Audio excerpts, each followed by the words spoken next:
Thank you so much, Chair Takano.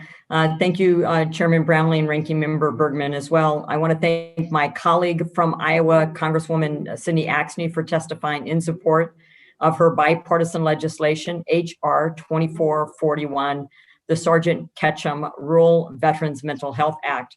I'm proud to be an original co-sponsor of this legislation, and I want to thank my colleagues on the subcommittee for holding a hearing on this important bill. Our bill takes important steps to provide rural veterans with more resources by creating 3 new range program centers and requiring the GAO to study whether the VA has sufficient resources to provide mental health care to rural veterans. This bipartisan legislation is named after Sergeant Brandon Ketchum, a veteran from Davenport, Iowa, which is in my congressional district, who died by suicide in 2016. Tragically, stories like Sergeant Ketchum's are far too common, and our country still has a long way to go to address the root causes of veteran suicide. I'm hopeful that our bill will help provide the mental health care and resources and support our service members in rural areas need. Mr. Dempsey, can you speak to the unique challenges that rural veterans face and how range programs at the VA address those challenges? Thank you, Representative Miller-Meeks. I appreciate the question, and again, wish to reaffirm our support for the Sergeant Ketchum legislation. We take great care to better learn about the Warriors Who Reach Out to Wounded Warrior Project for services and programs, and in particular, trying to get to better understand the 57% of our alumni who are based in rural areas. Having,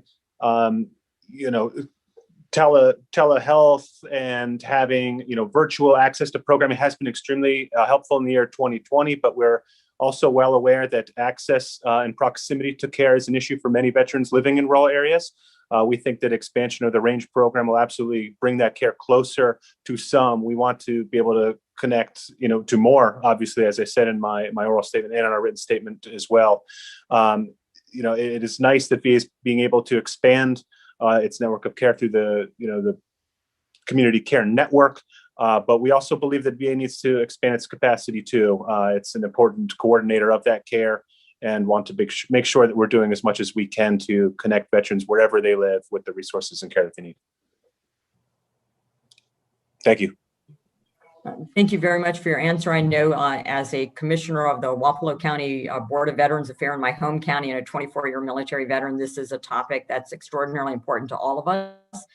We want to make sure that our heroes that have signed on the line, raised their right hand and sworn an oath to our country to protect it and defend it, that we're also giving them the care that they need. Veteran suicide is still relatively high, and we know that providing the care services in rural areas, having the access that is timely and needed, especially in emergencies, and then finding meaningful employment and supports for both the veteran and their service members are greatly needed. So thank you so much for your efforts on that behalf, and fully support seeing that the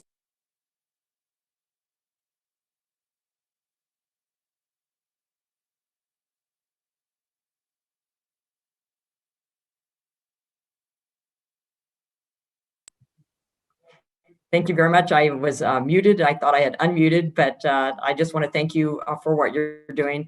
Look forward to seeing HR 2441 passed into law. Taking care of our veterans is the most important thing that we do. As a 24-year military veteran myself and still a commissioner on my county board of Veterans Affairs, we know that veteran suicide is still too high, and any efforts that we can make to reduce veteran suicide and get care to them in their local areas in a timely fashion is most appreciated. So thank you, Chair Takano. I yield back my time.